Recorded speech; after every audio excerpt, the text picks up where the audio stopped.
சென்னை சேப்பாக்கம் கலைவாணர் அரங்கில் மறைந்த நகைச்சுவை கலைஞர் என்.எஸ். கிருஷ்ணன் அவர்களின் புதுப்பிக்கப்பட்ட உருவச்சிலையை முதலமைச்சர் மு.க.ஸ்டாலின் திறந்து வைத்தார். கூடுதல் விவரங்களை செய்தியாளர் ராஜகுமரன் வழங்க கேட்கலாம். ராஜகுமரன், வணக்கம். இந்த நிகழ்வு தொடர்பான விவரங்களை பதிவு பண்ணலாம். சென்னை கலைவாணர் அரங்கில் புதுப்பிக்கப்பட்ட என்.எஸ். கலைவாணர் அவர்களுடைய சிலையை தற்போது தமிழக முதலமைச்சர் திறந்து வைத்திருக்கிறார். என்.எஸ். கிருஷ்ணன் அவர்களுடைய உருவச்சிலை ஜி.என்.செட்டி சாலையில் திருமலைப்பிள்ளை சாலை சந்திப்பில் உருவெடுத்தது. அந்த காலகட்டத்தில் அந்த சாலை பணிகள் காரணமாக இடம் மாற்றி அது அமைக்கப்பட்ட நிலையில் அந்த இடத்திலேயே தொடர்ந்து இருந்து வந்தது. இந்த நிலையில் தான் கலைவாணர் என்.எஸ். கிருஷ்ணன் அவர்களுடைய அந்த சிலையை கலைவாணர் அரங்கத்திற்கு மாற்றி அமைக்க வேண்டும் என்கின்ற ஒரு கோரிக்கை முன்வைக்கப்பட்டது. அந்த கோரிக்கை ஏற்கப்பட்டு அந்த சிலையையும் சென்னை சேப்பாக்கத்தில் உள்ள கலைவாணர் அரங்கில் மறைந்த நகைச்சுவை கலைஞர் என்.எஸ். கிருஷ்ணனின் புதுப்பிக்கப்பட்ட சிலை திறக்கப்பட்டிருக்கிறது. மறைந்த என்.எஸ். கிருஷ்ணனின் உருவச்சிலையை முதலமைச்சர் மு.க.ஸ்டாலின் திறந்து வைத்திருக்கிறார். இந்த நிகழ்வில் பலர் பங்கேற்றிருக்கிறார்கள். கூடுதல் விவரங்களை இணைப்பில் இருக்கும் செய்தியாளர் ராஜகுமரன் தொடர்ந்து வழங்க கேட்கலாம். ராஜகுமரன், நிகழ்வு பற்றிய தகவல்களை பதிவு பண்ணலாம்.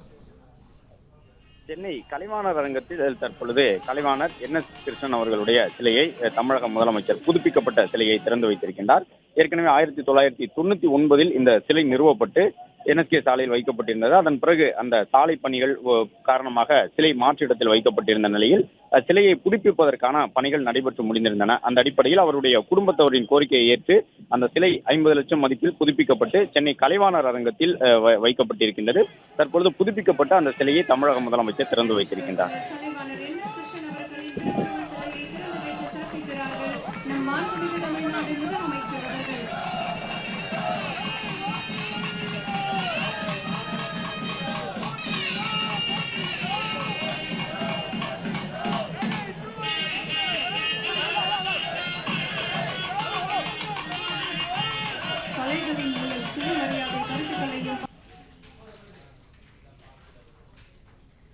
சென்னை கலைவாணர் அரங்கில் தமிழ்நாடு கைத்தற தொழில்கள் வளர்ச்சிக் கழகம் சார்பில் நடைபெறும் கண்காட்சி மற்றும் கருத்தரங்கை முதலமைச்சர் மு.க.ஸ்டாலின் தொடங்கி வைத்து கைவினை கலைஞர்களுக்கு விருதுகளை வழங்கி வருகிறார். கூடுதல் விவரங்களை செய்தியாளர் ராஜகுமரன் வழங்க கேட்கலாம். ராஜகுமரன், வணக்கம். விவரங்களை பதிவு பண்ணலாம். தமிழ்நாட்டினுடைய பாரம்பரியமிக்க கைவினை பொருள்கள் மற்றும் கைவினை கலைஞர்களுடைய திறனை உலகளவில் பிரபலப்படுத்தக்கூடிய விதமாக கைவினை பொருள்கள் கண்காட்சி மற்றும் கருத்தரங்கம் சென்னை கலைவாணர் அரங்கத்தில் இன்று தொடங்கி வரும் 8ஆம் தேதி வரை நடைபெற உள்ளது. இந்த கண்காட்சி மற்றும் கருத்தரங்கினை தற்பொழுது தமிழக முதலமைச்சர் தொடங்கி வைத்திருக்கின்றார். இதில் தமிழ்நாட்டினுடைய பாரம்பரியமிக்க கைவினை பொருள்கள் இடம்பெற்றிருக்கின்றன.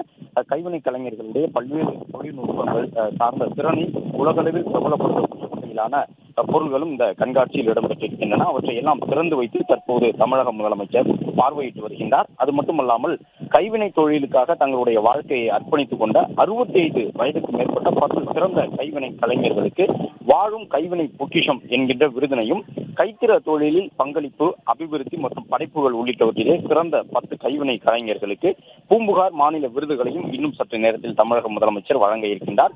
இந்த கண்காட்சி மற்றும் கருத்தரங்கை பொறுத்தவரை கைவினை பொருள்கள் காட்சிப்படுத்தக்கூடிய வகையிலே இன்று முதல் வரும் 8ஆம் தேதி வரை நடைபெற இருக்கின்றது.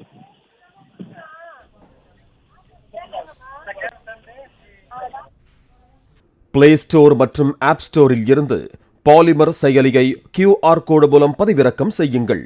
செய்திகளை உடனுக்குடன் பெறுங்கள்.